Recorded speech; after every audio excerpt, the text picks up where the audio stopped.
मलाही तसाच गौरवर्ण्य व्हायचा आहे.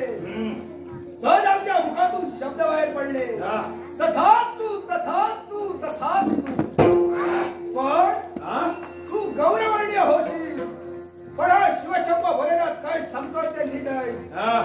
या कैलास पर्वताचा त्याग कर आणि सवार दिसणारा तो स्कंद पर्वत, या स्कंद पर्वतावर जा. तिथे माझी भक्ती कर.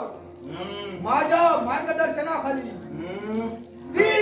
ती रजनी त्या स्कंद पर्वतापर्यंत गेली. माझी एक तल्लीनतेने भक्ती करू लागली. ज्या जागेवर ती भक्ती करत होती तिच्या भक्तीचा श्रेय म्हणून त्याच जागेवर एक हरित वृक्ष निर्माण झाला आणि तोच हरित वृक्ष म्हणजे ही हळद, ही मृत्तिका होय. आणि ती इथपर्यंत कशी आली बघ. या जेजुरी गडावर ही मार्तांड मल्हार या नावाने नांदत असते. मणी आणि मल्लासुर हे दोन दैत्य वाचले गेले. त्या दैत्यांचा नाश करण्यासाठी जेजुरी गडाचा त्याग केला, रणांगणी उतरलो. त्या दोन्ही दैत्यांना आम्ही संपविलं आणि या विश्वाच्या ठिकाणी आनंद साजरा केला गेला. आणि त्याच वेळी आनंदाच्या भरात प्रत्येक मानवाने या विश्वाच्या ठिकाणी ही हळद म्हणजे हीच मृत्तिका भंडारा म्हणून उधळली गेली आणि ती तुझ्या मस्तकावर चर्चित झाली.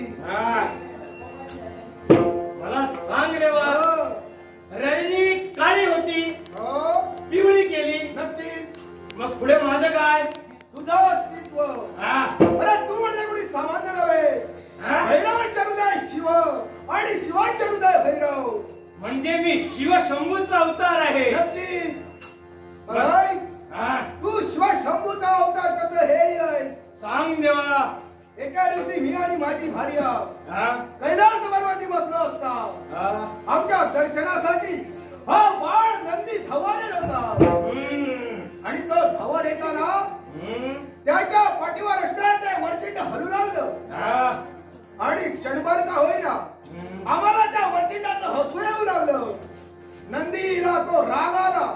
नंदी क्रोधाने प्रजावय होऊन आम्हा दोन उभयताना नंदी शाप देण्यासाठी तत्पर झाला. नंदीने दिलेला शाप कोणता असेल? देवा, तू दैवी तेजाने मंडित असूनही एका मनुष्याप्रमाणे कृती केली आहेस. अर्थात तू या नंदीचा शाप पडता असेल. मनुष्याप्रमाणे कृती केल्यामुळे या मृत्यूलोकाच्या ठिकाणी मानव होऊन पडशील आणि त्याचा तोच शाप त्याचे ते शब्द सत्यात उतरवण्यासाठी मी एका राजकुलात जन्म घेतला आणि तुझ्या सत्कर्मानं भैरव विश्वाच्या ठिकाणी वावरू लागलोय. मला सांग देवा, ज्या ज्या वेळी तू या मृत्यूलोकी अवतार कार्य घेतलंस त्यावेळी तुमच्या समवेत तुमच्या पत्नी होत्या. मग मला सांग माझं काय? मग भैरव, तुझं आहे तुझा बाशी बरी जागा चुकलाशी. काय शोधतोय? माझ्याकडे काय आहे ते? अरे तुझं तुझ्या जवळ आहे, तुला पाहायला येत नाही. मग सांग ते देवतांच्या भार्या आहे. तुझी भार्या इथंच आहे. इथंच आहे? ही पहा, ही म्हणजे कुणी सामान्य नव्हे. ही शिवशंभू भोलेनाथाची भार्या. नंदीच्या मुखातील शब्द खरे करण्यासाठी, सत्यात उतरवण्यासाठी तिने एका राजकुलात जन्म घेतला आणि नंदीचा शब्द सत्यात उतरविले. यावेळी भैरव, तुझं अस्तित्व मी तुला दिलं, पण तुझ्याही सोबत हिचं अस्तित्व आहे. या शिप्रा नदीच्या ठिकाणी तुझ्या अंगाचा होणारा दाव शांत झाला. अगदी योग्य आहे. या शिप्रा नदीच्या तीरावर एक देवालय उभारलं जाईल.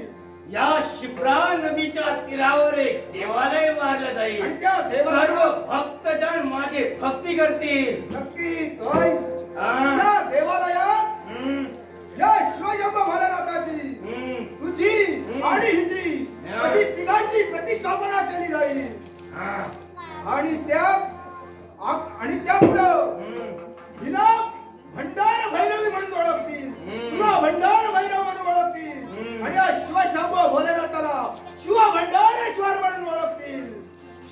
देवा अजून एक इच्छा.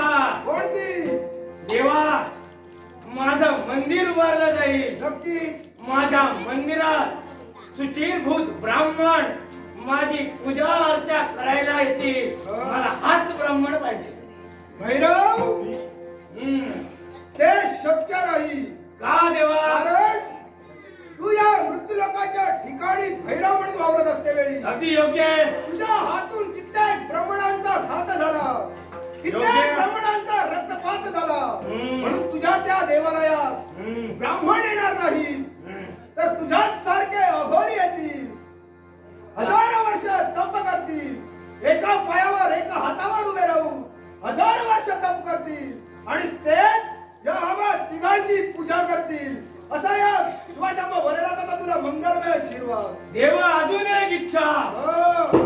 सांग देवा. या मृत्यूलोकी कुंभमेळा भरला जातो. त्याच कुंभमेळ्यामध्ये माझ्या सारखे अघोरी येतील. त्या कुंभमेळ्याच्या एका दिवशी तरी या ब्राह्मणाने या भैरवाची भक्ती करावी, पूजा अर्चा करावी.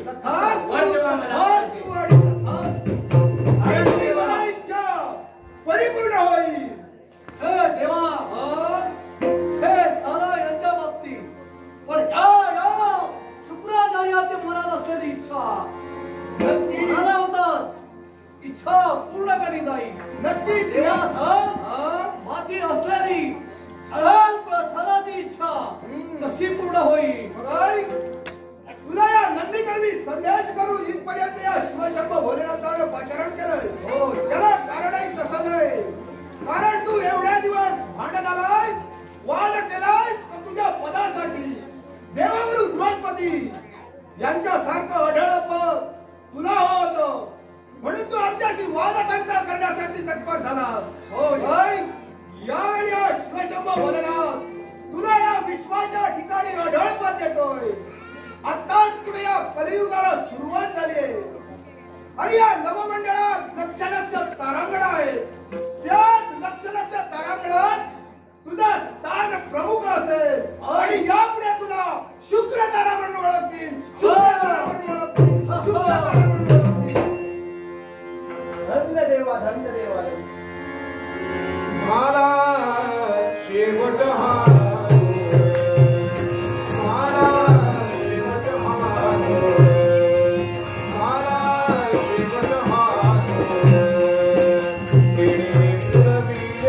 कोण